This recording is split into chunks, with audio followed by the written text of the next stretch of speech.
Salve, salve, galera! Mais uma quinta-feira chegou e vocês já sabem, quinta-feira, 19h30, tem Nabil com André Maia, o nosso podcast, que toda quinta-feira é no YouTube, mas lembre, a partir de amanhã, sexta-feira, você já vai poder ver isso aí no Deezer e também no Spotify, tá bom?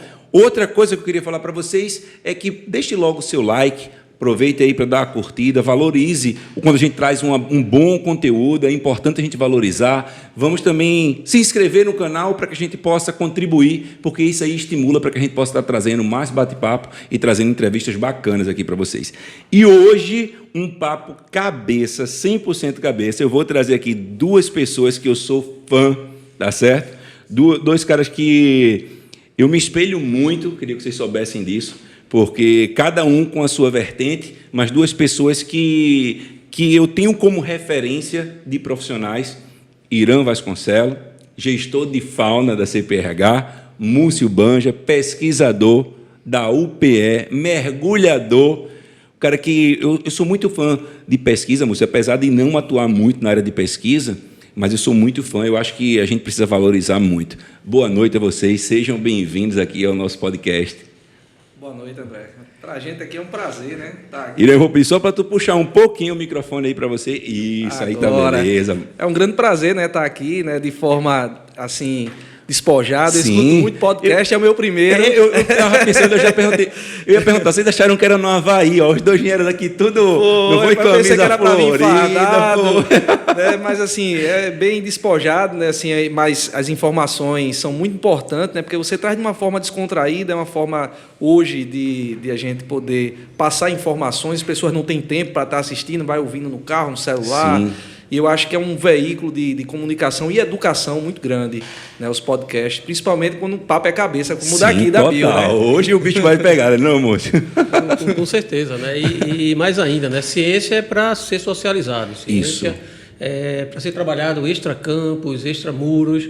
E eu acho que a oportunidade da gente é essa. Agora, pegar todos os problemas que estão acontecendo aí, discutir dentro da academia, mas trazer para o público, eu acho que a melhor oportunidade é essa, de divulgar, de trazer de uma forma muito descontraída, como o Irã falou, né? Pois é. E discutir sobre isso é sempre bom. A gente está aqui à vontade, o tempo que você precisar da gente. Não vou explorar bem, mas só vamos sair amanhã, não vou mentir. Olha, eu, assim, apesar de não trabalhar com a pesquisa, eu gosto muito de fazer o seguinte papel, que é traduzir a pesquisa para o público. E aí eu vou começar falando uma coisa, não sei se vocês concordam comigo. Hoje em dia ainda existe isso, Múcio, do pesquisador ele falar muito difícil. E aí ele termina não atingindo a parcela da população que é o mais importante para ela ser atingida, que é aquela galera que não é bióloga, aquela galera que não é veterinária, aquela galera que não é gestor ambiental, aquela galera que precisa da informação, que através desse grande mutirão, dessa grande multidão, a gente consegue mudar as coisas. Você concorda com isso? Não tenha dúvida, veja. O grande problema é que a maioria dos professores nas universidades ainda preferem optar pela pesquisa pura. É uma pesquisa de interesse meramente pessoal. E a gente tem que trabalhar hoje em dia mais com uma pesquisa aplicada, uma pesquisa que tenha um interesse da população. Social, né? Que traga relevância, né? Que mostre vantagem para as pessoas, né? A gente tem que buscar isso. Não tem outro caminho, não, hoje. Eu acho que uma coisa que é sempre, uma coisa que é bacana, que eu já posso antecipar, existe um atrelamento à pesquisa com o órgão ambiental? Sim. Feito vinha acontecendo, vocês estão trabalhando em um projeto, já a gente vai falar sobre ele, sim, né? Sim, mas sim. São processos juntos. E essa pesquisa é que eu acho muito carente. A pesquisa no qual você traz um benefício para a sociedade e não um benefício apenas para o pesquisador. É verdade. Agora, isso também evoluiu a partir do momento em que o próprio empreendedor começa a perceber que a questão ambiental pode ser um aliado importante no sistema, no processo produtivo dele. Então, a gente começa a aliar a sustentabilidade e aí a gente precisa da fiscalização, a gente precisa da ciência e precisa da produção. Tudo tem que caminhar muito próximo. Com certeza, né? Os recursos ambientais, né? Tem muitos empreendimentos que você manter o recurso ambiental é garantir o negócio, perpetuar por gerações, né? O caso das usinas, né? A usina é o maior empreendimento de relevância agrícola do estado de Pernambuco, né, de muitos estados do Nordeste, e há 400 anos eles fizeram um desmatamento grande para fazer seus canaviais, mas as APPs dos rios que alimentam a parte fabril, né, os rios têm diminuído seus níveis de água porque não tem um cuidado, né, da APP. Então, em 2007, salvo engano, a CPRH, né, começou com um TAC, e aí eles têm um plano, né, de plantio, né, dessas APPs desses rios para manter, né, o nível de água e poder até manter a própria usina e todas as comunidades que precisam daquela água por onde ele passa. Que bacana. É importante. Muito importante. Irã, hoje em dia, já que a gente está falando da CPRH, o que é a CPRH e qual a importância dela hoje em dia para o Estado? Bem, a CPRH ela iniciou há 43 anos, salvo engano, né, como Companhia Pernambucana de Recursos Hídricos. Né, era uma empresa que trabalhava, uma companhia que trabalhava com um sistema seletista. Né, em 2008, ela saiu de CPRH e tornou-se a Agência Estadual do Meio Ambiente. Ela tornou-se uma autarquia com toda a estrutura, ela legisla todas as suas leis, né, e tem todo o seu aparato. E aí ela foi muito mais, como posso dizer assim, ficou mais robusta depois da Lei Complementar 140 de 2011, né, onde o IBAMA, né, era a política do meio ambiente de 81, ela dava só direitos ao ente federal, né, de fazer certas coisas, e aí foi passado para os estados e municípios a questão da gestão de florestas e de fauna, né, e aí ela absorveu isso e aí tomou uma cara mais diferenciada. Então, CPRH hoje, porque a marca era forte, e aí continuou CPRH. Sim. Mas hoje é a Agência Estadual do Meio Ambiente. Sim, bacana. Do Estado de Pernambuco. E a UPE, Múcio? Hoje em dia, você licencia lá na UPE? Eu sou professor da UPE, da universidade, há 35 anos já. Somente, né? Somente na UPE. Qual é a cadeira lá, Múcio? Eu trabalho com ecologia, zoologia, trabalhei sempre na área ambiental lá na universidade. E eu acho muito bacana porque eu costumo chamar assim, hoje em dia a galera fala muito, o biólogo raiz, né? Porque o biólogo raiz é aquele que vai para o campo, aquele que bota a mão na massa, né? Ou então que seja no laboratório também, mas que bota a mão na massa, não simplesmente ser o professor. Claro que ele também não deixa de ser biólogo, até porque eu sou licenciado, tá bom? Meu curso é licenciatura, mas o que se fala hoje em dia é que o professor que está ali só no quadro, ele é o Nutella.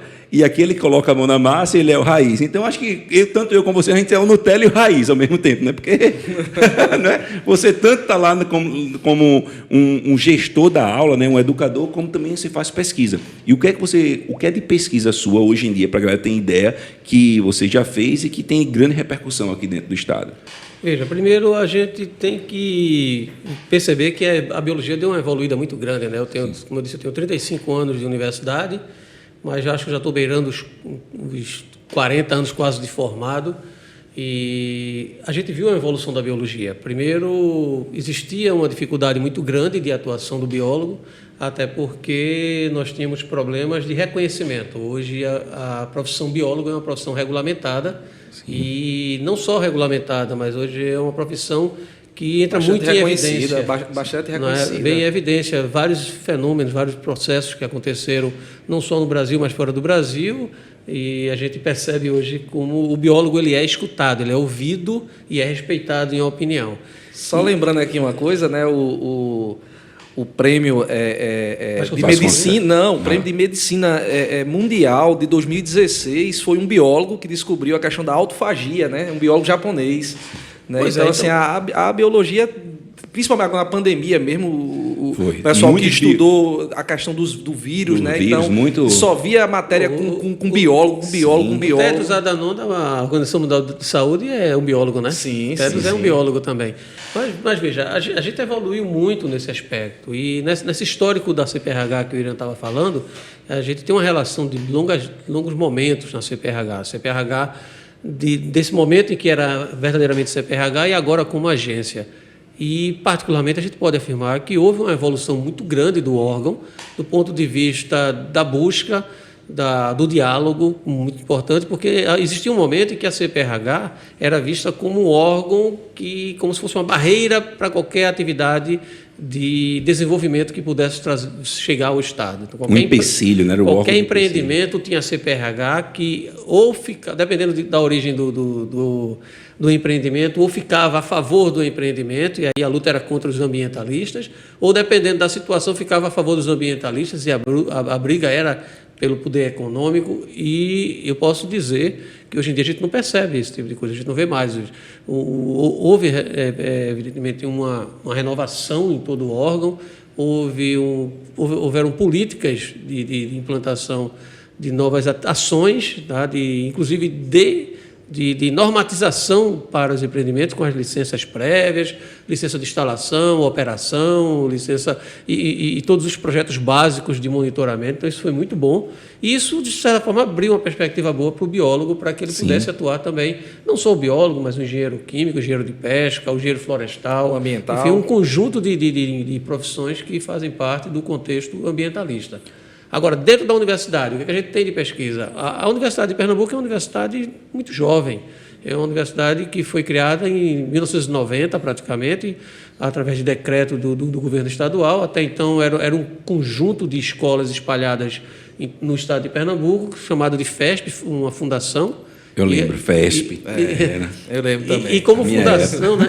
Pois é, e como fundação, como a maioria das fundações, na verdade, era uma fundação que não mantinha, mas era uma fundação que foi criada para ser mantida por alguém. Então, as escolas mantinham a fundação. Era um sistema completamente errado, né, do processo. Difícil de entender, A né, fundação que seria a mantenedora era mantida. Então, a coisa funcionava mais ou menos assim, mas o governo do Estado resolveu depois abraçar a FESP, a antiga FESP, virou a Universidade de Pernambuco.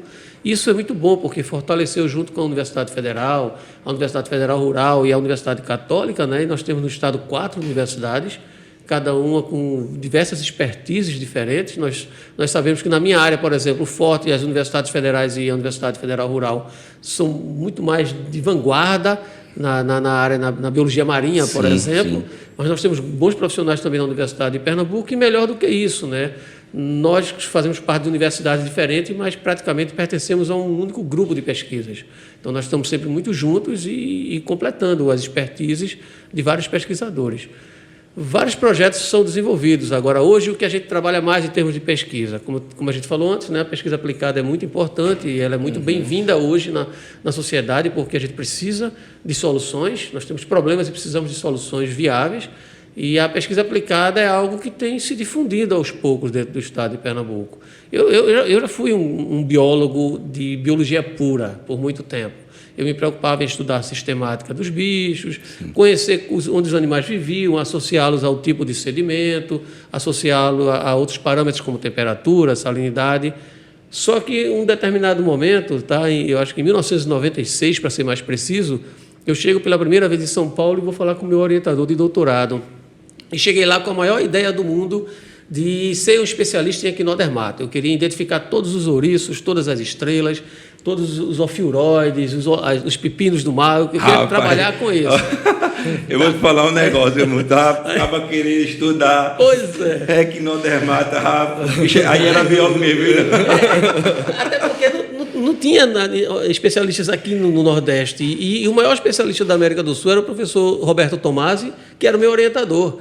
Então, eu cheguei lá na mesa dele uma vez, conversando com ele, olha, eu quero ser um especialista em equinodermata, não tanto quanto o senhor, mas eu quero ser um especialista. Ele olhou para mim e fez, não queira isso não. Se você quiser estudar só os equinodermatas, você vai ser infeliz e pobre. Ele disse exatamente a mim. Eu disse, por que eu vou ser infeliz e pobre? Ele disse, procure saber como os equinodermatas podem trazer algo positivo à sociedade e trabalhe na perspectiva de não só a equinodermata, mas de toda a fauna marinha, aquelas que podem dar respostas boas e positivas. E eu fiquei com aquilo, de certa forma, de imediato desiludido, porque ele tolheu minha ideia, mas aí começamos a construir um trabalho, e tanto que a minha tese de doutorado não foi mais sistemática e ecologia da equinodermata, mas foi ferramentas de avaliação em ambientes recifais relacionadas a impactos. Eu pude comparar os recifes lá de Suape com a ação do impacto da ampliação do porto, inclusive, com dinamitação para a abertura do porto interno, e o turismo excessivo da região de Porto de Galinhas. E criamos uma ferramenta de estudo que abriu muito mais portas do que eu poderia imaginar. E hoje a gente trabalha muito mais com a biologia aplicada através de soluções.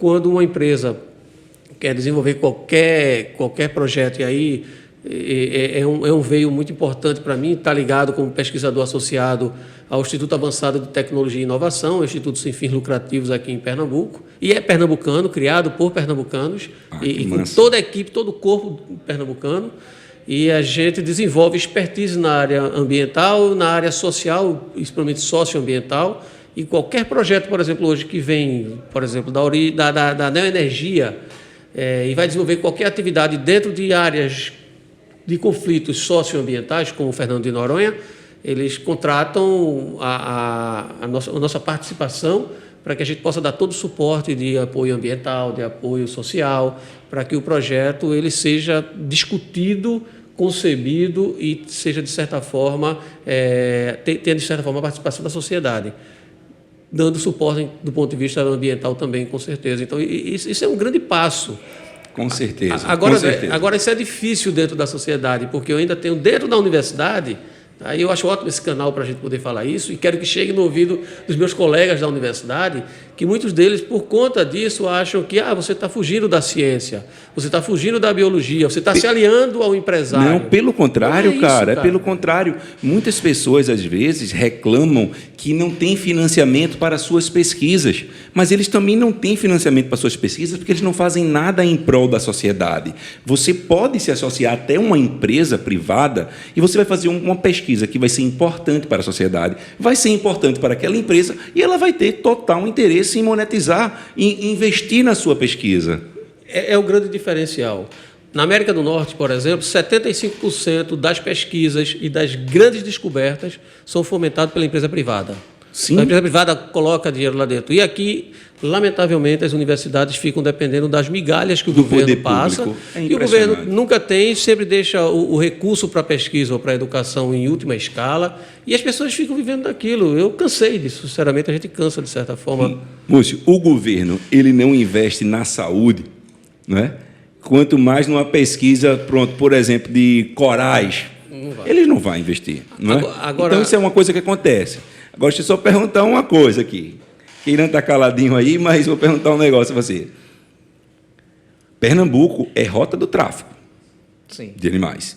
E vocês fazem um trabalho sensacional, que é tentar minimizar ao máximo essa condição do tráfico. Eu sei que existe, por conhecer você, por conhecer toda a galera que faz parte lá na CPRH, eu sei que existe muito empenho de vocês, mas, infelizmente, no Brasil, o nosso território ele é muito grande. E, devido ao território ser muito grande, fica quase inviável você conseguir fiscalizar tudo. Tudo. Não tem como. Como é que se faz para a gente poder combater isso aí? Tem que se fazer mágica, cara. A gente tem tido, né, na área de fiscalização. Quando eu cheguei na CPRH, eu entrei naquele concurso que teve em 2008, né, e aí eu só assumi em 2012, né, vai fazer 10 anos ainda, que eu tá perto, né, de fazer 10 anos que eu estou na agência. E quando eu entrei lá, eu entrei num setor que hoje já está extinto, que era o SFF, era o Setor de Fiscalização Florestal, onde Tiago Costa Lima era o chefe, né, do setor. E, além da área florestal, a gente fiscalizava tudo, mineração, indústria, já dando um perfil para o CFA, que é a Coordenação de Fiscalização Ambiental. Então, assim, nós pudemos fazer assim, um network muito interessante, né, com a PRF, com a Polícia Federal, né, com a própria sociedade, deixando um canal aberto para as denúncias, e isso facilita bastante, né? Pernambuco, a posição geográfica do Estado facilita muito a saída de animais, né, para a Europa e para muitos outros países, né, de outros continentes, e até mesmo a distribuição dentro do próprio país. Pernambuco ele é um estado-chave, certo, para o tráfico, não só de animal silvestre, mas de armas e de drogas também. Né? O tráfico de animal silvestre é o terceiro maior tráfico do mundo, só perde para arma e drogas. Então, a gente começou a aprender, né, e especializar, né, junto também com o IBAMA, né, com o ICMBio, com a própria Polícia Federal, com a PRF, com a Polícia Militar, a CIPOMA, né, a DEPOMA também nos ajuda bastante. Então, a gente começou a integrar, né, e aí surgiu, depois da Lei Complementar 140, as brigadas ambientais dos municípios. Então, tem município que tem brigada armada e aí já apoia nessa ação. Então, a gente conseguiu trazer assim, resultados fantásticos nesses últimos 10 anos aqui no estado de Pernambuco. A gente sabe que não consegue abraçar tudo, mas todos esses entes vêm ajudando aí no combate ao tráfico de animal silvestre. Eu acho que esse caminho que você falou da população fazer a denúncia, a população fazer a devolução amigável... Faz e cobra, viu? Né? Ela faz e cobra. Eu acho muito bacana isso, né? Porque você termina pegando e você vai pulverizando, você vai trazendo cada vez mais. Eu sempre digo, o objetivo é trazer, como eu trabalho muito com educação ambiental, é trazer cada vez mais engajamento, mais soldados para esse exército do bem, que é a gente conseguir combater esse tráfico de animais silvestres. Com certeza. Um dos grandes problemas e grandes fatores do tráfico, não simplesmente o fato de você tirar o animal da natureza, de você diminuir a taxa populacional daquele animal, e tem outro problema sério. Por exemplo, eu até mandei para você, quando aparece para mim eu mando para você, sim, né? Sim. Eu mandei dizendo o seguinte: semana passada, em Olinda, em Rio Doce, um amigo meu mandou para mim que a mãe dele, minha mãe matou essa serpente. Primeiro eu queria deixar um apelo a vocês aqui que estão nos ouvindo. Quem manda para mim serpente morta, eu não faço identificação. É uma coisa que eu digo, eu não vou identificar. Se queria identificar, mandava a bichinha antes. Matou o bicho, para que você quer saber que bicho é agora, né? Aí, não, mas é para poder não matar na próxima vez. Aí eu ainda vou lá e explico. Mas aí ele mandou para mim e eu fiquei assustado. Eu digo, onde foi que essa serpente estava? Em Rio Doce, Olinda. Ela estava solta? Estava solta. E era uma corn snake. Ela conhece como serpente do milho, a serpente norte-americana. Só para lhe atualizar, esse ano a gente já pegou em vida assim, livre, né, solta, acho que umas 6 serpentes exóticas, né, piton e corn snake. De vida solta, de vida livre. A gente pegamos uma agora, foi encontrada ali em São Lourenço, outra aqui no IPSEP, acho que foi umas 5 ou 6, né? E em cativeiro, né? Em Caruaru mesmo, acho que é a cidade que mais tem incidência de répteis exóticos, certo? A Polícia Federal pegou, né, em uma residência, né, e a Polícia Civil também em uma outra, e a gente foi buscar, né, 5 exemplares de pitons. Eu lembro essa ação. A Depoma também pegou aqui em Jaboatão uma piton com 37 quilos, né, uma albina, né, a gente até deixou ela num zoológico lá de Alagoas como fiel depositário, né? Porque a gente não tinha como estar mantendo, né? Uma espécie exótica lá no Setas, não é o perfil... Lá no Murilo, não foi? Lá no Murilo, exatamente. O pessoal da Pousada Aí fizemos um termo de guarda, né? E está lá com ele lá, né? Esse exemplar. Mas, assim, é uma realidade, né? Hoje aqui no estado de Pernambuco e no Brasil todo, né? A facilidade de entrada de animais exóticos. Inclusive, né? Uma coisa até boa aí, eu estava conversando com o professor Banja, a gente está terminando, né, uma minuta, né, junto com as SEMAS, né, de uma lei para manejo de fauna. E nessa minuta a gente vai poder tá com uma proposta, né, de aplicar os valores de multa, certo, para combate e erradicação de espécies exóticas, principalmente em unidades de conservação ou na questão marinha, né, a gente faz parte de um grupo também de combate ao coral-sol, que é uma realidade nova aqui em Pernambuco, né? Foi identificado, acho que foi em 2017, né? As primeiras colônias foi em 2019, exatamente. Então, assim, a gente tem uma realidade hoje, né, que a maioria da população não sabe, é um perigo silencioso, não está à vista das pessoas, mas que pode trazer danos irreparáveis, principalmente para a indústria pesqueira aqui no litoral, né, porque ela é uma espécime que devasta toda a biota marinha, e a gente está trabalhando firme para combater essas espécies, para combater outras espécies exóticas que estão aqui já no estado, né, e aí fazendo um trabalho conjunto com a universidade, com a sociedade, né, dentro do escopo da fiscalização. Hoje, com essa facilidade, né, de comércio digital, a gente faz trabalho de investigação, né, junto com a Polícia Federal e outros órgãos. Nós temos o serviço de inteligência. Nessa semana, até pegamos uma roda de passeriformes que não era clandestina, era meio clandestina, né? A gente pegou várias irregularidades, mas tudo por conta das divulgações em redes sociais. Então, a gente faz esse monitoramento das redes sociais, e interessante é a questão do pessoal de aquarismo, né, que introduz diversas espécies exóticas para a população, né, vende, comercializa, e aí, de repente, quando o camarada enjoa daquele hobby ali de criar aquele bichinho, aí, vou soltar tudo no mar, e joga no mar, achando que está fazendo uma coisa boa, e está fazendo um desserviço ambiental. Esse é o grande problema, né? É bom saber que é proibido, né, esse tipo de comércio. Tem gente comercializando o coral-sol também. Fragmentos de colônias de coral-sol, né? A gente já identificou, né? Estamos investigando. A Polícia Federal, eu tenho alguns amigos, sempre que aparece alguma coisa, a gente passa, né, para um amigo que tem em comum, que trabalha na parte ambiental, e a gente está levantando esse tipo de coisa para poder, né, chegar nas residências e nos locais de venda desses animais. Esse negócio que você falou, antes de pegar nesse ponto do coral-sol, que eu acho que isso vai ser o grande ponto aqui que a gente vai falar, mas você falou dessa condição dos pássaros que estavam lá e devido às redes sociais, porque esses pássaros eles não têm anilha, não é? Sim, existe sim. uma diferença em você, por exemplo, você falou das redes sociais, tem um YouTube aqui que ele já filmou com um pássaro que era de alguém, um pássaro ilegal, e muitas pessoas foram lá e falou com ele, meu irmão, esse pássaro aí é o pássaro ilegal, e poxa, eu não sabia. Olha, se você entrar no OLX e colocar o nome Bebedouro, bota o nome Bebedouro, abre o seu celular, bota Bebedouro, vai aparecer gaiola com passarinho, uma fole.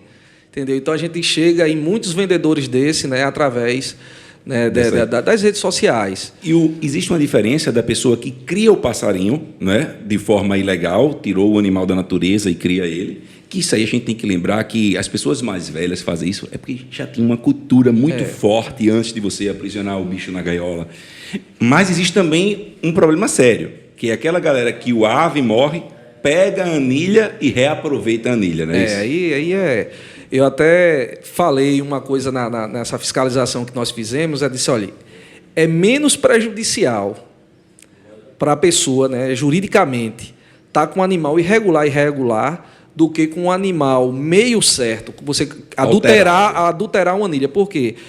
Além da multa, para quem quer, ambos são crimes, certo? Sendo que um é de menor potencial ofensivo, então dá de 1 a 3 anos de cadeia, certo? E é multa, né? A questão de você estar com um animal, né, se enquadra no artigo 29 da Lei 9.605, que é a Lei de Crimes Ambientais, mas quando você adultera a anilha, você vai ser enquadrado no Código Civil, e aí dá de 4 a 6 anos, aí é flagrante.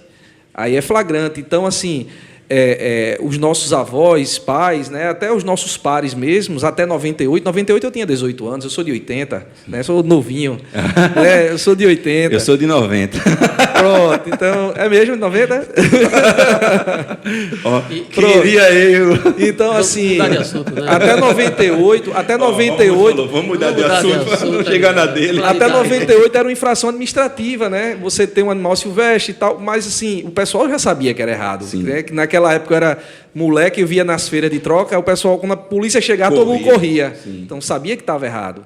Mas não era crime. Então, a partir de 98, surgiu a Lei 9.605, que criminalizou aquilo ali. Então, se você tem um pássaro em casa, né, vou até olhar para a câmera ali, se você tem um pássaro em casa, você é um criminoso como um assaltante, como qualquer outro, né? Diz lá o artigo 29, portar, manter, conduzir, vender, pôr à venda, animal silvestre é crime, né, com pena de detenção de 1 a 3 anos e multa, né, e multa pelo órgão fiscalizador. Então, a gente tenta explicar isso, né, não para os cabelos brancos, né, é mais difícil você, assim, conscientizar uma pessoa de idade, né, você conscientiza ele na caneta mesmo. Sim. Ou no chilindró.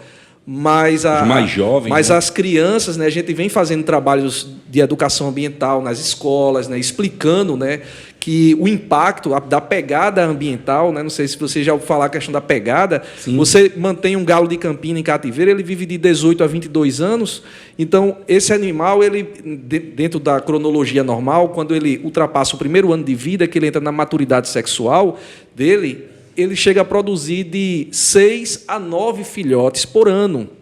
Então, se você mantém um galozinho de campina, que é o Paroária dominicana, dentro da gaiola, certo? Você não está matando só ele, você está matando toda a geração que viria ele após ele. reproduzir Então, quando mais você cedo. traz isso à criança de uma forma lúdica, né? A Algu, que ela tem produzido literaturas que explica essas situações de forma lúdica às crianças, a gente consegue sanar isso refreando as futuras gerações, para não cometer os mesmos erros. A questão também da briga de galo é terrível aqui no Estado.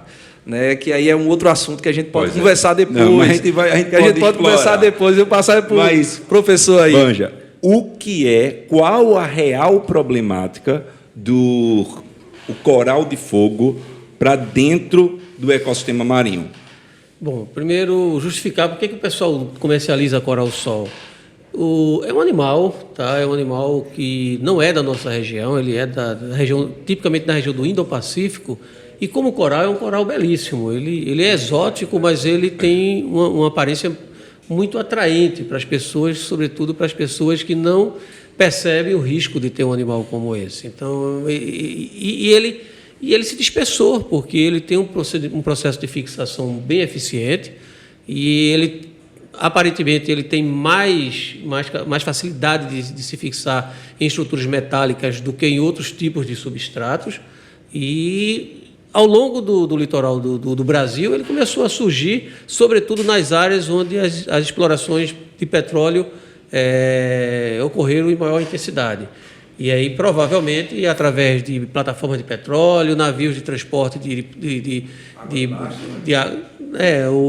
principalmente no casco mesmo, né, porque eles ficam na parte externa. E eles têm uma vantagem em relação à maioria dos nossos corais aqui, que ele é um coral azochantelado. O que é isso? Ele não possui no seu tecido as microalgas, né, que fazem fotossíntese, de forma que eles não precisam da iluminação que os nossos corais tradicionais aqui nativos precisam para em simbiose. É um super coral, viu? Traduzindo, ele é super coral, ele é super adaptado, mais do que a nossa fauna silvestre. E aí o que acontece? Quando a gente tem uma espécie exótica, seja inclusive pássaros, eu queria fazer uma pergunta, professor, ao senhor sobre o coral-sol. No florestal, né, existem algumas plantas que tem acontece um fenômeno chamado alelopatia, né, que ele mata tudo que tiver ali embaixo da copa, né? A gente tem várias espécies, o jambo é alelopata, o cajueiro, né? A espécie nativa como cajueiro, e também espécies exóticas como o eucalipto também. O eucalipto tem aquela do sertão que é bem conhecida, a algaroba, né? Algaroba, você está debaixo dela, parece que está chovendo, mas não é veneno que ela está derramando ali. O coral-sol, ele tem alguma espécie de alelopatia, ele mata o que está ao redor dele? É ação por oportunismo. Então, é um animal que ele desenvolve rápido, porque, como todo incrustante, tá, o coral-sol, os corais nativos e várias outras espécies, esponjas e crustáceos que são incrustantes, todos eles crescem com uma estratégia de fixação e desenvolvimento através de sucessão ecológica no substrato duro. E ele tem uma estratégia de crescimento rápido. Tá? Existem estudos que começam a apontar que ele poderia, através de uma competição química, ele começar a desenvolver e afastar as espécies que estão ao seu lado, ao seu entorno. Mensal, né? Quase uma mensal. Exato. Então, ele começa a jogar isso de forma química.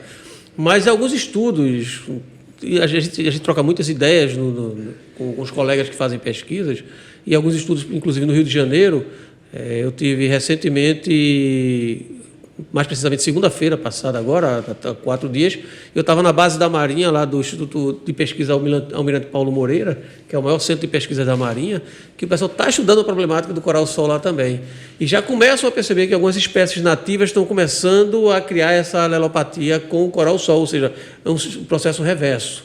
Alguns nativos, esponjas, alguns zoantídeos, alguns organismos que, de certa forma, já começam a pressionar e dar uma resposta. Mas ainda é muito pouco, porque ele tem uma estratégia de fixação muito rápida. E qual é a tendência? A tendência é, onde houver disponibilidade de espaço, ele ocupar esse espaço rapidamente. E o que vai acontecer é a perda de biodiversidade. Se você tem o domínio de uma espécie, só ela estar presente nesse ambiente, e o pior, sendo uma espécie exótica, as populações locais não estão acostumadas a combatê-la, não existe um predador natural. Já há estudos de alguns ouriços ou estrelas do mar que podem se alimentar do coral-sol. Já há estímulo em laboratórios também aqui no Brasil para já buscar respostas sobre esse controle. Mas é um controle lento.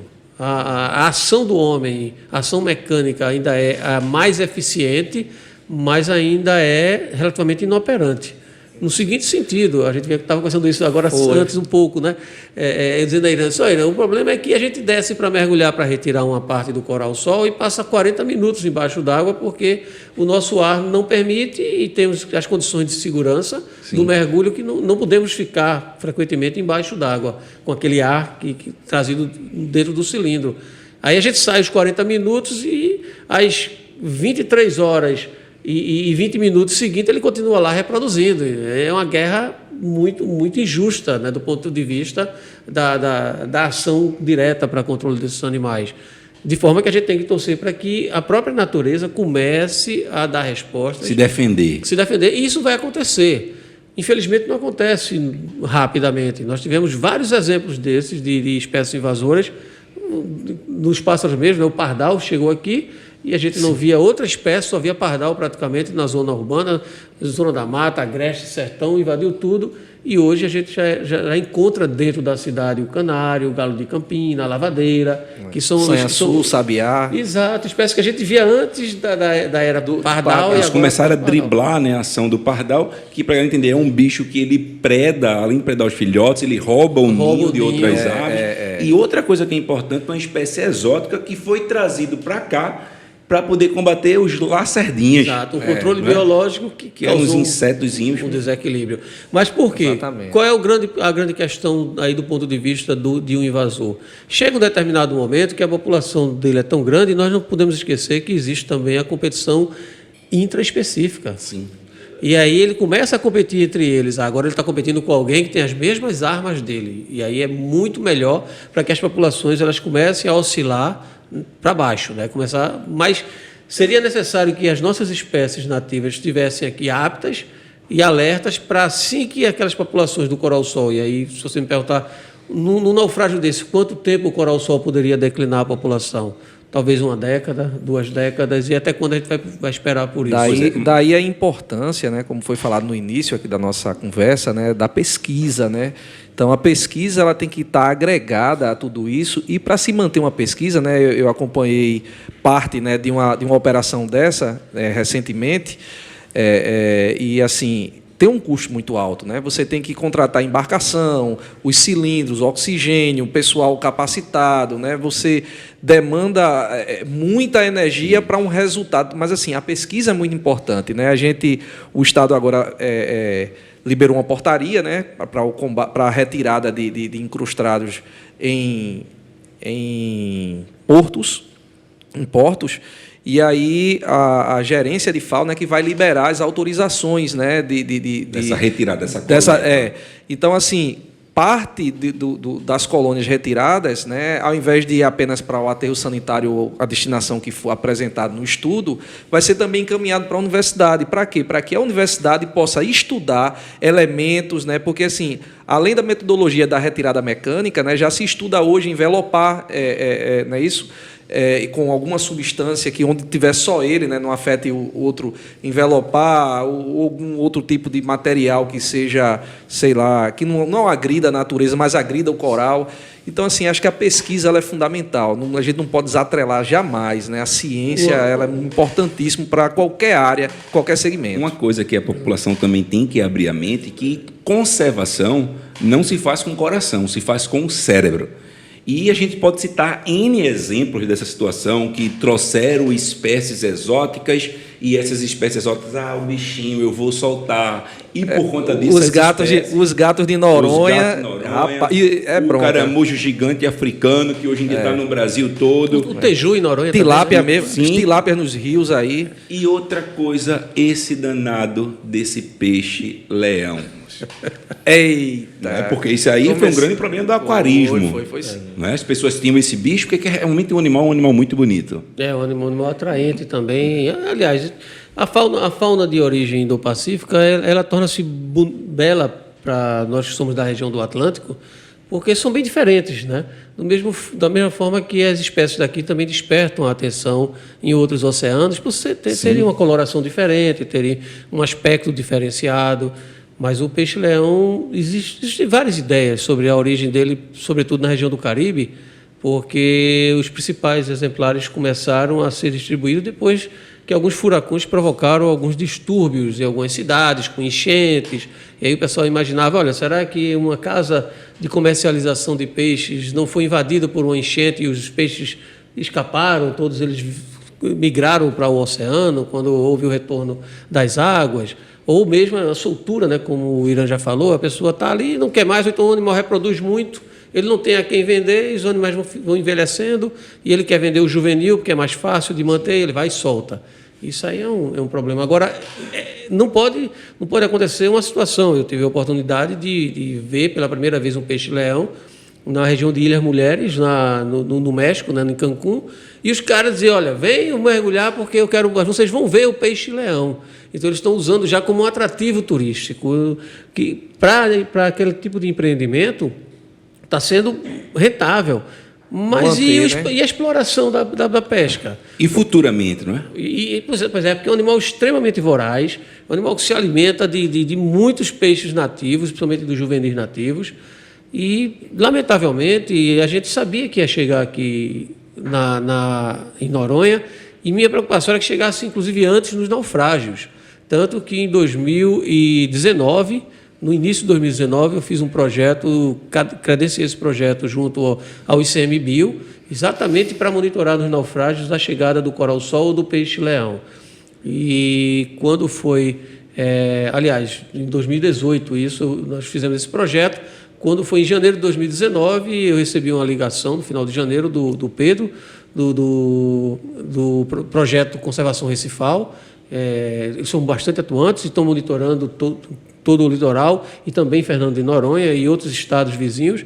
E o Pedro ligou para mim e disse, Múcio, tem coral-sol no Taurus. No Taurus não, no Virgo, né, que está ao lado do Taurus. E eu disse, poxa, Pedro, é verdade isso? Ele disse, tem lá, eu tenho foto, vou lhe mandar. Não divulgue por enquanto. Ele me mandou a foto e no fim de semana seguinte eu fui com a equipe da gente e confirmamos realmente.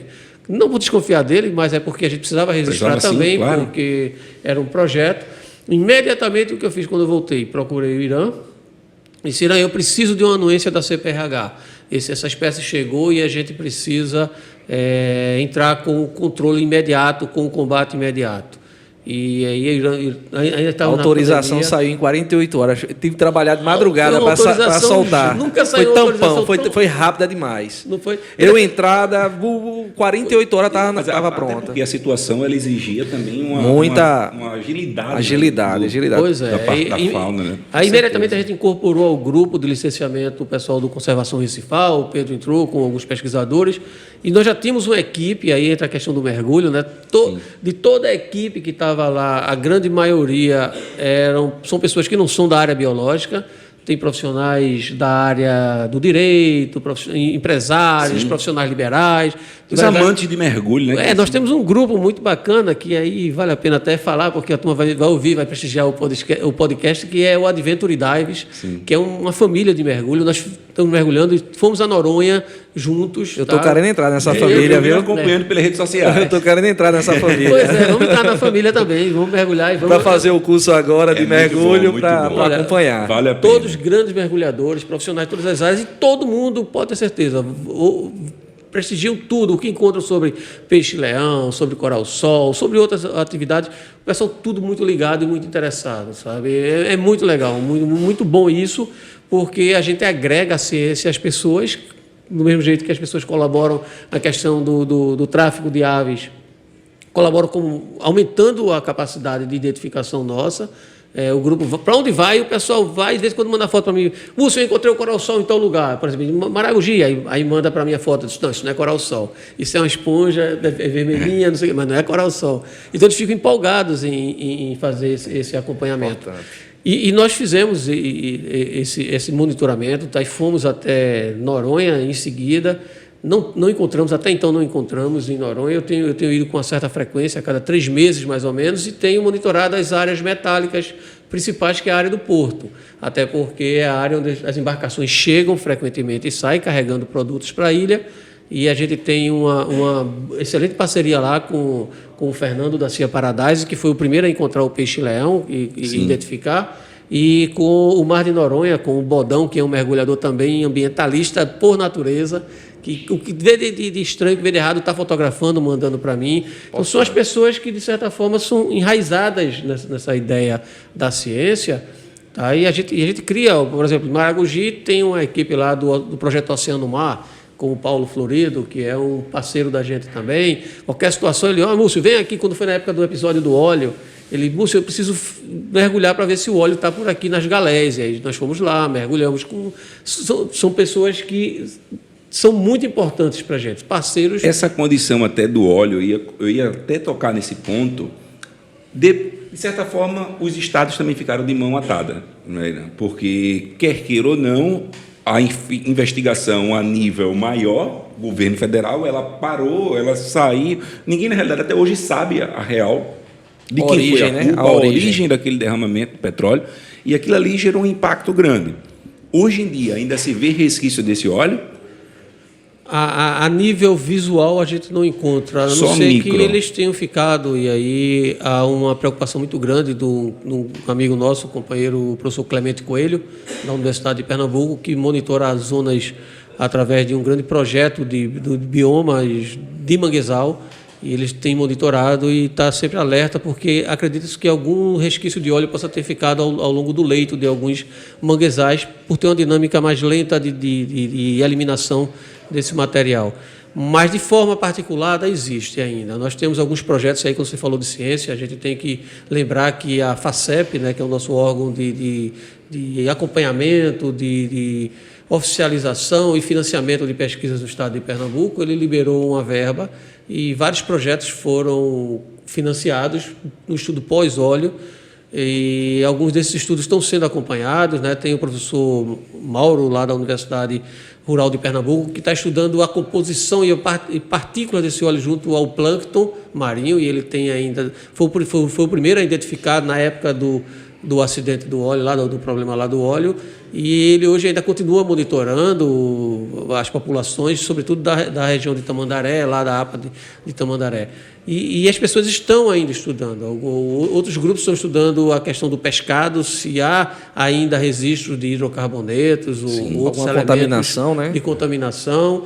O óleo ele foi, inclusive, encaminhado para o Instituto Paulo Moreira, lá no Rio de Janeiro. Nós conhecemos o laboratório que investigou, recebeu as primeiras amostras e fez o primeiro estudo de DNA, inclusive o pesquisador responsável por isso esteve lá conosco, conversamos com ele. E veja, a ciência está integrada, a ciência está trabalhando, está integrada. O grande problema, e aí não seria para a gente talvez entrar nessa enseada de discussão, mas o grande problema às vezes é político, que atrapalha algum encaminhamento, um andamento, e aí eu posso dar um exemplo clássico disso. Naquela missão que nós fizemos do Coral Sol, e só conseguimos fazer, diga-se de passagem, porque a SEMA, CPRH, e deu todo o suporte, todo o apoio. A GEDIVE também foi a empresa de mergulho que nos deu um suporte bacana. E aí saímos um grupo de pesquisadores, fomos mergulhar e fizemos um estudo. No mesmo dia foi feita uma matéria na televisiva, a televisão divulgou, e pelo fato de ter sido uma rede de televisão que, de certa forma, tem um posicionamento dito político dentro da mídia, as pessoas que tinham posicionamento político contrário começaram a dizer isso não vai resolver nada, isso não vai dar nada, e criaram até uma hashtag, Salve o Coral Sol. Eu nem falei isso no grupo de discussão, porque, né? Já são tantos problemas. Cara, eu vou falar um negócio para você. Tem dois tipos de pessoas, dois tipos de profissionais, certo? O que faz e o que fala. Eu sempre prefiro estar do lado do que faz, porque o que fala, ele sempre vai estar ali e vai estar o tempo todo tentando arrumar um argumento para poder destruir aquilo que o que faz está fazendo, entendeu? Aí o cara faz, não, isso aí não vai adiantar nada. Eu digo logo, vai adiantar você. Eu tenho uma outra máxima, viu? Né? Eu tenho um terceiro elemento no serviço público. Tem aquele o xiita, sim, que é aquele que vai além da legislação, né? A gente falou aqui sobre o CPRH. O CPRH é um órgão regulador. A gente não pode, né, colocar os nossos sentimentos e achismos né, para poder pré-julgar a atividade. A gente tem que seguir os parâmetros legais. Então, existe o xiita, existe o que não faz nada e existe aquele que vai até o limite da lei para resolver, né? Porque qual é o papel do órgão regulador? É fazer com que as atividades econômicas elas fluam, certo? Mas que a natureza também tenha resiliência para poder se manter, né? Seja uma coisa ordenada, né? E aí, como professor, antes da gente entrar aqui, eu estava conversando com o professor Múcio sobre essa questão do óleo, e assim, não é missa de corpo presente, mas o governo do estado de Pernambuco está de parabéns nesse sentido, né? A gente tem o secretário que é José Bertotti, né? E o presidente hoje da CPRH, que é o Djalma Paz, né? Então, assim, são pessoas assim extremamente integradas, que quer botar as coisas para frente, né? A gente temos uma portaria agora de combate, né? O governo de Pernambuco, do estado de Pernambuco, tomou para si a responsabilidade, lançou uma portaria agora de combate com diretrizes, com tudo que tem que ser feito, e terá investimento para isso, porque a ciência mostra que a médio e longo prazo impacta, e quem vai perder é a sociedade, perder o pescado, perder a questão da biodiversidade marinha que existe, que às vezes não é nem conhecida ainda, né? E a gente tem que preservar para as futuras gerações tudo isso, né? Criando aí a questão do tripé da sustentabilidade, né? Para tudo. A ciência, e não tem momento melhor do que esse para você observar como a ciência salva vidas, independente se a vida seja de nós, seres racionais, ou seja outro tipo de vida, né? Sim, vida com de certeza. outros animais, vida de plantas, de algas, entre outras coisas. Todos nós temos uma missão aqui, né? Justamente. Tem que fazer a parte da gente e fazer bem feito. Uma coisa que eu queria aproveitar, já que você falou isso é muito bacana se falar, porque quando você fala do xiita, o xiita ele sai da legislação e ele vai para o achismo. Vai para o achismo. E aí é que é complicado. É. A gente sabe que, infelizmente, ainda existe. O que não faz nada, que é o que fala, está fora, e tem aquele que realmente faz o que atua. O que deve ser feito. O que deve ser feito, E exatamente. muitas vezes ele leva na cabeça, né? Isso. Leva na cabeça. É o que mais sofre, É o mais do que não- criticado. O que não faz nada é o que diz, esse bicho quer fazer, quer aparecer. E o que faz demais de si, Cara, é muito fraco. Olha, né? eu conversando com meus pares lá, eu disse, rapaz, eu boto a mão na cabeça assim, o que é que eu estou fazendo aqui na fauna? Porque antes de entrar na fauna, eu recebi vários convites para ir para a fauna. Eu era do Florestal, da fiscalização. Aí eu dizia para o antigo gerente, que era Eduardo Vasconcelos, aí eu dizia, Eduardo, eu não quero ir para a fauna, não. Porque eu vou lhe dizer por quê. A fauna, o problema é antes, quando eu tenho a demanda no papel na mão para fazer, é durante, porque assim, o sentimento de uma árvore cortada é uma coisa. Agora, eu chego numa casa que o cara tem um arara, um papagaio há 20 anos, e você diz, vou ter que levar o animal, porque o animal está irregular. Rapaz, eu já levamos pessoa para o hospital com a pressão lá em cima, para a delegacia, porque disse, você me mata, mas não leva o bicho. Então, assim, é durante e depois, porque a gente tem que cuidar, triar, reabilitar, soltar e monitorar. Não é soltar e soltou, não é soltar, monitorar se aquele animal se adaptou, acompanhar aquilo tudo direitinho, fazer vistorias periódicas. Então, existe um calendário. Então, assim, a mãe de uma colega da gente, de Patrícia Ximenes, que é a chefe do licenciamento, recebeu uma ligação ontem, né, isso a gente conversando hoje, no carro, do Bluetooth, e a mãe dela, minha filha, você já largou. Como é que você passa uma ligação aí de trabalho de 43 minutos, você já largar? Ela disse, mãe, a fauna é diferente.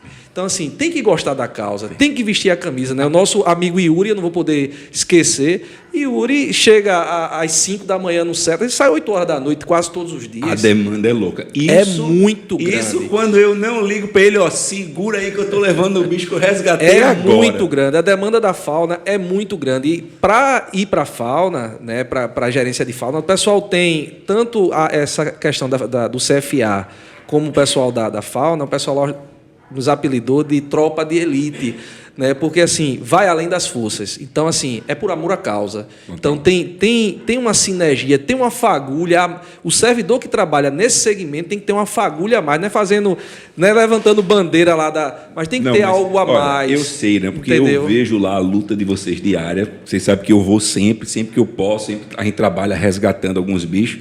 E inclusive ontem a gente resgatou uma laquesimuta. Sim. Certo? Uma surucucu pico de jaca, eu, o Romero e o Rodrigo, a gente fez a soltura do bicho, o bicho estava saudável. E uma coisa para você ter ideia, eu vejo a luta de vocês diária, não só para combater, certo? não só para salvar os bichos que chegam lá, muito detonados, a maioria das vezes, como principalmente também para pegar essa demanda e dar vazão a essa demanda. Isso aí eu sei que é complicado. Mas uma das coisas que eu sei que é mais complicado é você estar na linha de frente e bater ali direto com o traficante, meu amigo. Demais. Isso aí. Com o traficante e também conscientizar a população. Nessa espécie que você falou, né, a gente tem a aldeia Bibiribe, né, que é aquela área de aldeia, e assim, muitos condomínios, né, tá virando latifúndio geral ali, né? A gente tem a parte de vegetação bem reduzida, né? Não é uma questão, não é nem reduzida, mas a questão delas tá como um mosaico, toda cortada de estrada então assim, os animais eles ficam assim ilhados, né? Ilhados em pequenos fragmentos. E aí, quando ele procura migrar para uma outra área, até mesmo para se acasalar ou buscar alimento, esses animais são encontrados e são mortos, né? Muitas vezes chega animal lá para a gente, num saco, né? Aí eu vejo assim, pingo de sangue, quando vê serpentes, né? Como uma boa construtora, a jiboia, com a cabeça esmagada. Eu digo, rapaz, por que trouxe, né? Desse jeito. Então, assim, a população precisa ser conscientizada que, por exemplo, a surucucu é um animal de topo, certo? Que está ameaçado, né? Uma espécie na nossa região bem crítica, né? E assim, muitas vezes nós optamos para mandar para outros estados do que soltar aqui, porque não tem área que favoreça. Muitas vezes acontece a gente mandar para institutos, né? Para Breno, não é? A gente mandou agora recentemente 2 para o Pará, que foi para um local lá que tem um projeto de conservação, e dentro do termo de guarda, os filhotes nascidos em cativeiro vão ser mandados para o CETAS para a gente poder refaunar nossas áreas. Sim. Então, assim, a gente precisa sim, conscientizar a população também, né, ensinar da importância daquele espécime, seja ele peçonhento ou não, para a natureza. Então, ele traz um equilíbrio. Então, tanto a introdução de uma espécie como também a retirada de uma espécie nativa causa um desequilíbrio muito grande na natureza. Mas só no dia a dia, no gotejamento, a gente explicando, ensinando, é que a gente vai poder. Por isso que todo mundo assim, da fora tem que ir com essa barba assim, né? Para se mostrar a cara de mal. Essa barba tem história, viu? Essa barba mostrar que são os caba quentes da história. Cara bravo. Agora, veja, ecologicamente a gente tem que lembrar um detalhe. Às vezes, muitas vezes até, a melhor resposta, o melhor resultado é não fazer nada. Que aí você tomar uma atitude, dependendo da situação, você provoca um dano maior ainda. Sim. Eu vou dar um exemplo. Um responsável por uma grande empresa estava fazendo uma ampliação numa área de Recife e disse, olha, eu vou ter que cimentar uma área do Recife para criar uma base. Eu já estou autorizado. Só que eu quero fazer uma boa ação. Aquela área ali, a gente tem uma quantidade muito grande de ouriços, e eu queria tirar esses ouriços dali. E aí eu disse, tá, mas antes de você tirar os ouriços, vamos fazer uma dinâmica populacional para saber como está o equilíbrio da área. E a gente viu que ao longo do Recife, por exemplo, tinha uma quantidade populacional de mais de 100 ouriços por metro quadrado. Causa aí eu falei, saturamento, né? Aí satura, né? Pois você tirar e botar em outro canto. Aí ele disse, então, veja, mais um motivo, porque se a gente cimentar 10 metros quadrados, nós vamos matar não sei quantos mil ouriços. Eu disse, mas se você tirar esses 1000 ouriços e botar onde já tem outros 1000, você não vai matar só o ouriço, você vai matar os 2000 ouriços. Que eles vão competir, porque a competitividade é maior. Então, muitas vezes, a melhor ação é não fazer nada. Sim. Tem que tomar cuidado, porque aí o cara fica imaginando... Aí onde entra a ciência, né? Aí onde entra a ciência, o estudo, né? da área de suporte. Né? A gente chama isso, né? Estudo de suporte. Então, as nossas áreas de soltura, né? De vertebrados, a gente, antes de soltar, faz o levantamento da área, se tem aquele espécime, a quantidade, e é tudo regrado. A gente solta de tempos em tempos, monitora por conta disso, para que justamente não haja competição, né? Os invertebrados, por exemplo, a abelha em si, tem muito isso, né? Existe o campo, né? Apícola, seja de que gênero for, né? As nossas abelhas nativas são as melipônios, o gênero melipones. Então, a gente tem que olhar a questão, área de suporte, se tem aquela espécie, se vai competir, o que é que vai acontecer. Né? Então, isso foi bem colocado, professor. Pois isso aí. Agora, veja, completando dois assuntos que o Irã falou. Primeiro, em relação a diálogo ciência-governo do Estado de Pernambuco, a gente realmente tem que tirar o chapéu. A gente tem hoje uma equipe na SEMAS, CPRH, liderado pelo Bertotti, que é uma pessoa... que tem sido um companheiro muito da ciência. Muito sensível e acessível. Sensível e acessível. Pois é, exatamente. Ele está sempre mandando qualquer situação, ele manda para a gente, consulta. Tá? O pessoal da SEMAS, como o Sidney, Maurício Guerra, né? O Maurício, aqui na CPRH com o Irão, o Elvino, o pessoal muito próximo. Djalma também, O próprio Djalma, presidente. O superintendente. É muito importante que a gente tenha esse diálogo que é muito positivo hoje. E veja, estamos encontrando soluções. Nem estamos criando aquela barreira, que seria natural, mas estamos criando soluções, porque desenvolvimento tem que ter. A gente não pode também ser xiita e dizer não para tudo e não vai desenvolver mais nada. Agora, pode fazer de forma racional. Veja como é interessante quando o poder público ele casa bem com a ciência. Tudo flui, né? Tudo flui. O Bertotti eu não conheço pessoalmente. O Djalma, totalmente acessível. Já tive uma reunião com ele. Fui lá pegar um cara super do bem. E, assim, engajado na causa. Eu acho que isso é o mais importante. O que eu acho interessante em Djalma e também em Bertotti, que é o seguinte, né? Às vezes, quando é lançado alguma coisa, né, ele diz, não, vamos ouvir a parte técnica. Né? E aí eles, às vezes, né, já vem com a definição, e quando você põe um argumento, aí ele para e diz, não, tem que ser desse jeito. O argumento técnico é esse, tem que ser assim. Ele não tem aquele ego. Ele tem a não, eu sou o sensibilidade, secretário, não, eu sou o presidente. Não tem. Ele é pela ciência, pela ética. Quando é colocado, então, olha, tem que ser assim. Né? As tábuas da lei, né? A nossa lei, ela diz que tem que ser assim o procedimento. Então, ele escuta, ouve, pondera, né? E aceita. Né? E isso, para mim, eu acho que eu sempre falo, né, que é notável a diferença, né, da gestão, né, dessa nova gestão que está agora, nessa última gestão que está, o Bertotti e o Djalma, e toda a equipe que veio atrelado a eles, né, eu acho que deu um andamento muito grande, muitas coisas, né, de desenvolvimento no Estado de forma sustentável, né, as coisas fluindo da maneira que tem que correr. E a atenção dada é muito, muito grande. Eu acho muito bacana isso. Eu fico muito feliz quando você escuta isso. Vocês estão de dentro ali, diretamente com o poder público, porque a gente sabe que tudo hoje em dia só anda com política. Né? Sim, sim. E a partir do momento que você escuta, dizendo que as coisas estão funcionando, a gente sabe que a engrenagem ela só tende a funcionar cada vez mais lubrificada. Às vezes eu mando mensagem para Bertotti, 10 horas da noite, ele vê, ele responde, na mesma hora. A gente levou agora a onça para Petrolina, né?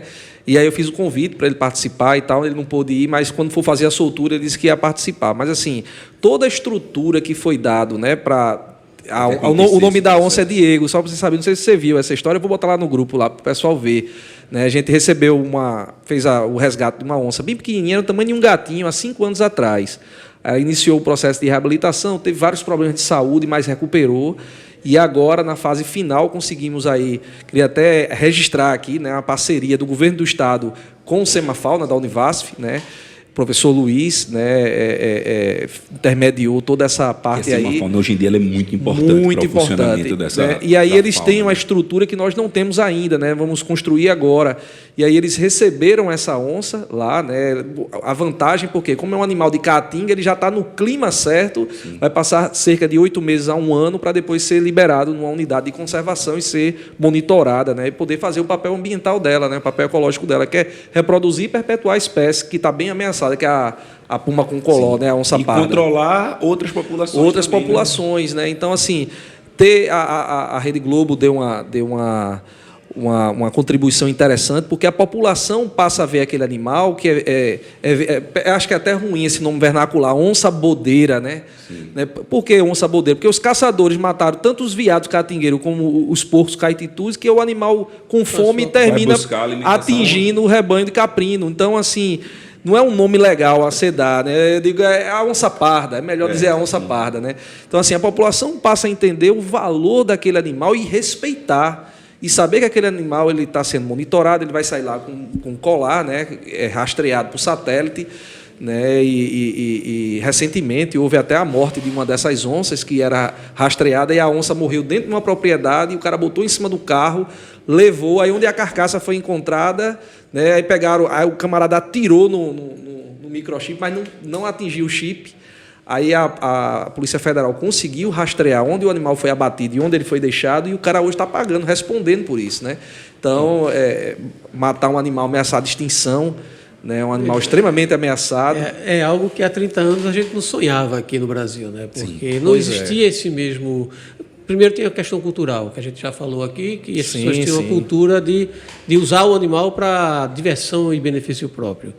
E depois tinha a questão da fiscalização, que não era tão eficiente, a lei não era ainda promulgada e não tinha os defensores. E aí, quando a gente fala de biólogo, né, só para a gente entrar no clima mais tranquilo, a gente vai fazer um trabalho de campo e a gente faz uma foto, às vezes, e lança na rede com o intuito de mostrar e estimular até os estudantes que estão se formando. Aí os colegas que são de outros grupos, né? Eu já falei que a gente trabalha muito com os colegas nos grupos de mergulho. Aí o cara diz, poxa, eu queria ter essa vida, eu estou aqui no meu escritório de terno e gravata e você está em cima de um barco aí, levando sol. Muita gente vê isso. Aí faz esse estigma de que o biólogo é aquele pessoa que tem uma vida muito tranquila, vida muito mansa, boa. né? E a gente estava conversando mais uma vez aqui na época do episódio do óleo. Eu tinha pesadelos, eu não conseguia dormir de noite. Total. Porque quando eu acordava de manhã, o que eu fazia era pegava o rádio, ligava para saber onde a mancha tinha chegado, para já correr, para poder já coletar a amostra, para já tentar atender uma demanda. E foram semanas, e depois que acabou o processo, até passou um pouco aquela questão da mancha de óleo, vez por outra eu estava sonhando à noite, acordando no meio da noite, achando que tinha ouvido a notícia de que o óleo tinha voltado. Então virou um pesadelo na vida da gente. Exatamente. Principalmente, até porque, quer queira ou não, a sua vida todinha é formada na parte marinha, né? Exato. E a gente, então, você vê o seu trabalho todo, tanta coisa que você construiu, que você pesquisou, que você fomentou, que você ainda pensa em construir, vendo aquilo tudo. Eu queria fazer um registro com relação a essa questão do óleo, né? Foi a gente, dentro das circunstâncias de tragédia, que a gente vê realmente a união e a força, né? Então, eu fiquei junto com o pessoal da SEMAS, né? Todo dia saía uma escala, né? O pessoal da comunicação trabalhou muito fortemente, tanto da CPRH como da SEMAS, Bertotti de dentro, Djalma, Janaína, até a Janaína, a diretora, foi para campo, né? E eu fiquei responsável uma semana por essa área norte, e aí, na hora que estava chegando uma mancha de óleo muito grande, o pessoal laçou ela com a rede, ele era um óleo cru, pesado, ele não boiava em superfície, ele ficava em meia água, você só via aquela mancha preta. Quando ele chegou ali em Conceição, o pessoal laçou. Aí eu, antes de trabalhar no serviço público, trabalhei em usina, estava até comentando com um professor aqui, e eu consegui, com apenas uma ligação, né, para algumas usinas que trabalhei, né, tonéis de 200 litros, e eu consegui, de doação, 200 tonéis daquele de aço, né, já com a boca aberta, né, o soldador lá abriu lá a boca para receber, e a gente mandou toneladas, né, desse material que chegou aqui na costa, e o povo engajado entrava com seus corpos ali, em contato, não sabia nem o que era. Pessoas que vinham do interior, de Carpina, de Limoeiro, para fazer mutirão, alocava ônibus para ajudar, né, esperando as manchas, o pessoal localizava a mancha, vai chegar em tal canto, tal hora, a previsão, todo mundo já ficava lá esperando o óleo.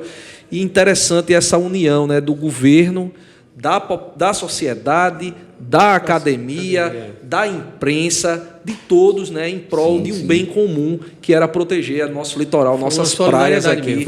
E eu louvo a Deus, né, por tudo isso, né, e eu presenciei tudo isso. Isso aí é história. Daqui a 30 anos, se eu estiver vivo, né, eu poder contar essa história, e participei dela, tenho registro como dela. A população, ela tem muita gente do bem, inclusive, né? Os artistas, viu? Aquele Anderson Nunes, né, que que mandou a doação. Mandou doações de roupa, de óculos, de EPI, né? Queria até agradecer ao Anderson aí, né, pela ajuda. E foi muito importante, quando né, a gente também. Chegou, eu entrei em Trilogia também, né? Eu entrei em contato com algumas pessoas, né? Sabendo sobre essa condição, o pessoal entrando tudo sem EPI. Então, teve uma empresa lá do Rio de Janeiro, uma empresa que justamente é uma empresa de advocacia que ela trabalha com impactos e acidentes de porto. Essa é a ideia. E aí eles mandaram uma verba para cá. Eu entrei em contato com uma empresa de turismo, eles liberaram um ônibus. O pessoal da Star Turismo liberou o ônibus, essa empresa mandou uma verba, eu comprei EPI e eu colocava nas redes sociais, tal dia de tal hora. Então a galera vinha, eu distribuía os EPIs para todo mundo, inclusive até Macacão, e a gente ia fazer as ações. Eu lembro, Macacão Taivec, que é caríssimo aquilo ali. Mas para proteger tem que ser ele mesmo. Sim. E o Whindersson Nunes, eu falei com ele e ele mandou um valor para que comprasse todo o material de EPI. E aí foi o que eu fiz, eu dividi esse material em 3 partes. Uma parte eu levei lá para a CPRH, outra parte eu levei o pessoal do Salve Maracaípe, que eles estavam bem engajados lá em Itapuã, e outra parte desse material eu distribuí para algumas pessoas que eu percebia que estava indo na raça e no peito. O pessoal entrar dentto do óleo, na cintura, dentro do óleo. Carregando o óleo, o pessoal lá na tora, então eu peguei um pedaço. Era parecendo um piche, né? Eles entravam com um balde, né? Vinha com um balde cheio assim no ombro, dentro dos tonéis, aí já botava em cima das caminhonetes.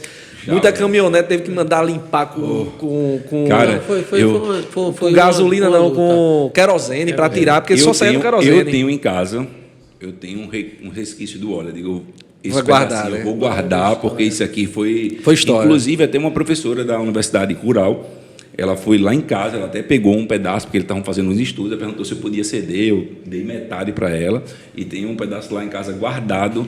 Inclusive, eu já levei uma vez para a sala de aula para mostrar aos alunos o quão era denso. Não é? É diferente, aquilo foi diferente. E veja, era uma loucura. Tinha o pessoal da frente, né? A infantaria estava lá lutando, tirando óleo, mas nos bastidores era complicado. Chegava 1h da manhã, de repente tocava o telefone. Era muita reportagem. Eu via todo dia na televisão. O reitor ligava, olha, vem para cá amanhã. Cansado de olheira.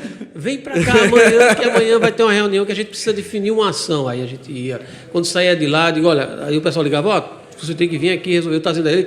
A gente fez uma viagem maluca para ir para Abrolhos, porque o óleo estava chegando em Abrolhos, por sorte, a mancha que passou numa parte dos recifes de Abrolhos, quando a maré baixou, ela ainda chegou a tocar, mas como ela já tinha sofrido muito intemperismo, já não estava grudando tanto, quando a maré subiu, ela levantou e ela foi embora. E os próprios corais, né, quando a maré baixa, geralmente eles emitem um muco de proteção, e esse muco liso, de certa forma, não protegeu, quando a maré levantou, cumpriu ela foi função. Ele soltou. E a gente foi num dia para poder, meia hora, passar uma tarde lá com eles, mostrando um produto para limpar o coral, caso a mancha chegasse, que era uma substância que não iria agredir. Era biodegradável. Biodegradável. Inclusive, eu criei rapidamente, em 2 dias, um sistema de testes no laboratório lá do Instituto e botamos peixes de água doce mesmo, jogamos o óleo lá dentro, fizemos várias dosagens para ver e jogamos também a substância. E reagiu bem, os peixes não morreram e o óleo foi degradado. A gente conseguia testar rapidamente em laboratório, porque a sociedade precisava de resposta, a imprensa pressionando a gente. E a gente foi num dia, praticamente no mesmo dia, voltou de Abrolhos. Eu passei, acho que praticamente em 24 horas, eu passei quase 20 horas dentro de aeroporto e avião, para poder chegar lá e testar em 2 horas a substância e depois retornar para Recife, em Abrolhos. Isso não foi uma coisa de louco, foi que cansava, por isso justifica os pesadelos. Hoje em dia a gente ri, mas na época foi desesperador, não foi? Até as igrejas também, né, se juntaram, se mobilizaram para fazer. Foi muito bonito. Foi algo assim, foi uma experiência que vivemos, né, e superamos. Sim. Mas assim, o interessante de ver foi a sinergia do povo pernambucano, né? Sinergia do povo pernambucano e de outros estados também, do Nordeste também, que nos ajudaram, né? E depois saiu gente de Pernambuco para ajudar na Bahia também, tem amigos meus que foram para lá, quando chegou lá na Bahia, o Ceará também. Até porque aqui, né, depois que a bomba estourou aqui, também foram aparecendo em outros estados, então o pessoal foi chegando. Você sabe aqueles filmes hollywoodianos, né, que as pessoas se mobilizam diante de uma catástrofe? Era mais ou menos isso. Eu tinha uns amigos que trabalhavam, funcionário público, e de repente pediram licença e foram para a praia para servir água ao pessoal. Eles não estavam tirando óleo, mas era uma estrutura de apoio que foi criada com uma série de pessoas, voluntários, que passavam o dia de noite, tenho que o dia todo, e vou lá e fazia suco e tendas, lã, alimento, foi tudo isso, realmente foi uma coisa de filme. Eu acho que a gente talvez daqui a uns 10, 20 anos, se algum produtor quiser fazer um grande filme sobre isso, vai dar um filme muito sensibilizador. Eu acho que poderia entrar nos livros de história, isso aí, nessa catástrofe, porque não só pelo impacto, mas pela mobilidade, pela mobilidade da população. Meus amigos, a gente tem conversa para a gente passar 3 dias aqui. É por conta disso que eu já quero deixar um convite para uma volta de vocês e a gente poder trocar, porque eu sei que dá para a gente engrossar mais esse caldo. Mas antes de finalizar, eu queria tocar para a gente finalizar, tocar em 2 pontos aqui. Primeiro, o seguinte: quando será que começa, Irã, esse trabalho de relação dos corais de fogo, tá certo? E o outro, Múcio, qual é a probabilidade do peixe-leão começar a chegar aqui nas regiões, principalmente nos nossos naufrágios, né? Bom, primeiro em relação ao coral-sol, né? O coral-sol nós demos um grande passo, né, que foi a formalização de um decreto, agora é lei, o controle está baseado em lei. O decreto, inclusive, ele restringe as regiões onde podem ser feitas limpezas de casco de embarcação. Isso pode ser um risco muito maior de dispersão, muitos navios chegam contaminados e se isso não tiver um controle, a limpeza desses cascos de embarcações, nós vamos intensificar ainda mais a propagação do coral-sol. É um custo muito alto. Tá? Nós temos também, dentro do decreto, uma proibição de instalação de novos naufrágios, novas estruturas artificiais, porque seria disponibilizar para essa espécie espaço, ainda, né, mais áreas de multiplicação e de distribuição. Eu acho que foi um passo muito bem dado. Agora, precisamos de recursos. Eu acredito que seria um momento, talvez, de pensar num grupo de trabalho que nós criamos, liderado pela CPRH e pela SEMAS, um grande programa, né, um grande movimento para que a empresa privada pudesse entrar nessa também, de repente, e poderíamos ter recursos para criar várias frentes, e aí nós temos operadoras de mergulho aqui que poderiam se tornar parceiras nossas, sim, fomentadas por essas empresas. Empresa de pescado também? Empresa de pescado, mas é a questão do pescado como suporte, né? Sim. Porque a gente tem uma grande vantagem nas operadoras de mergulho, que é a segurança, a expertise da equipe, o staff que dá suporte. O que eu falo de empresa de pescado são as grandes empresas de pescado a ajudar também na parte econômica. Perfeito, entendeu? Porque é interessado direto. Sim, porque justamente. Se você coloca em risco a produção de peixes, é um risco muito grande para essa cadeia produtiva. E em relação ao peixe-leão, a gente sabia que ele chegaria cedo ou tarde. Há muitas discussões, mas provavelmente ele conseguiu romper uma barreira que a gente achava que seria uma barreira natural, que é a foz do Amazonas, não só com grandes correntes, mas com água doce intensa.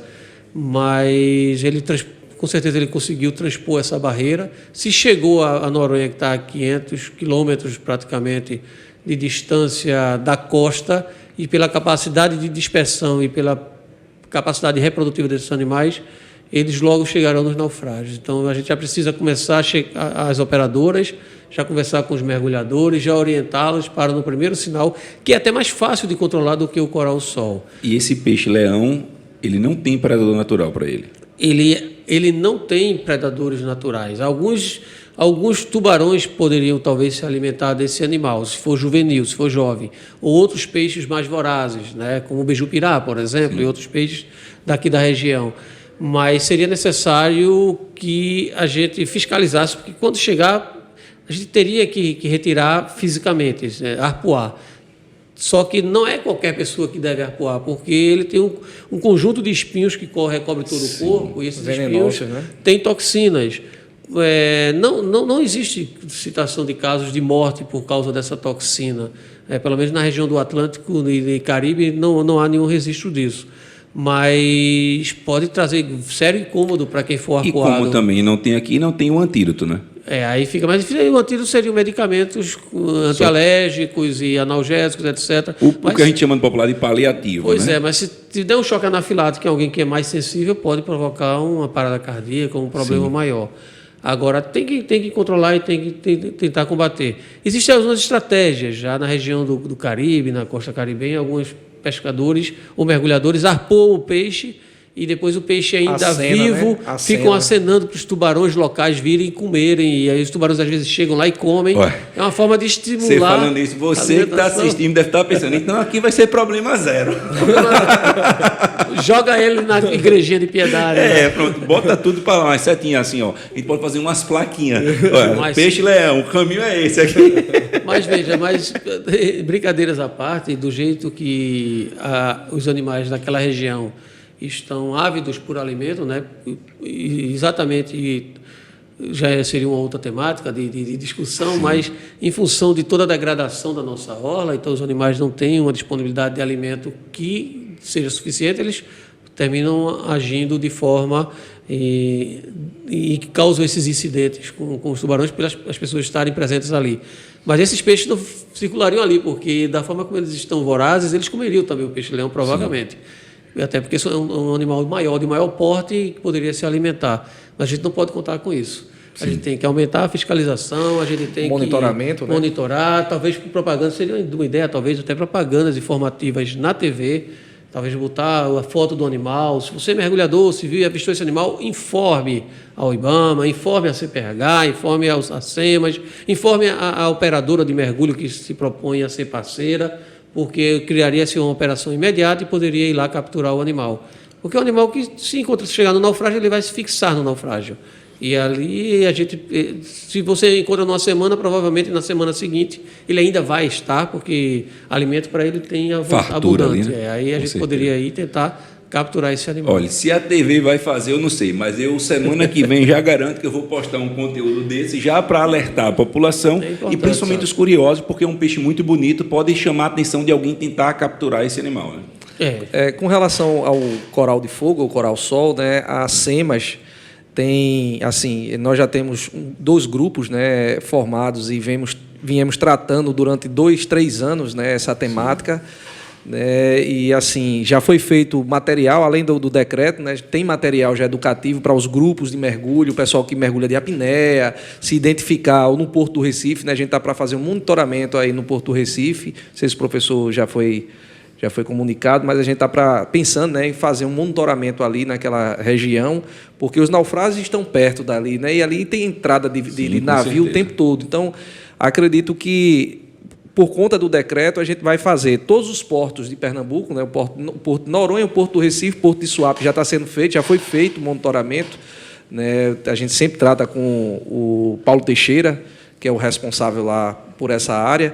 Então, assim, acredito que o start já foi dado. Né, então, está esperando só dar a inércia para a gente poder realmente combater isso, porque os efeitos desse animal na nossa costa não é um efeito simples, mas vai ser um efeito para a questão biológica e econômica do nosso estado. E a gente precisa realmente... Estamos esperando dar só a inércia mesmo, porque assim, o decreto foi sancionado agora em março desse ano. Está bem recente, inclusive já está passando até por uma revisão, né, alguns pontos nele vai passar para uma revisão. Teve até reunião semana passada para uma revisão e acredito que sim, daqui para frente Pernambuco vai ser destaque, né, em todo o Nordeste no combate ao coral-sol. Com certeza. E a gente precisa mesmo, a gente precisa ser destaque, a gente precisa investir. Nós temos muitos pesquisadores bons, competentes e a gente precisa mudar esse cenário para não acontecer o que, infelizmente, que é conversa para outro, o próximo assunto nosso, mas o que aconteceu, infelizmente, com a pesquisa de tubarões no litoral da gente, que a gente precisa também levantar essa bandeira para que isso possa retomar, porque o problema que nós temos aqui é um problema eterno devido à nossa geografia. Então, não é porque deixou de ter incidentes que não possam acontecer novos incidentes. Com certeza.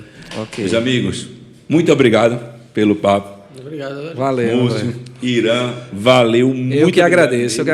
Super bom. Tá do lado de uma fera dessa aqui, cara, do seu lado aqui, eu passaria o dia todo aqui falando com vocês.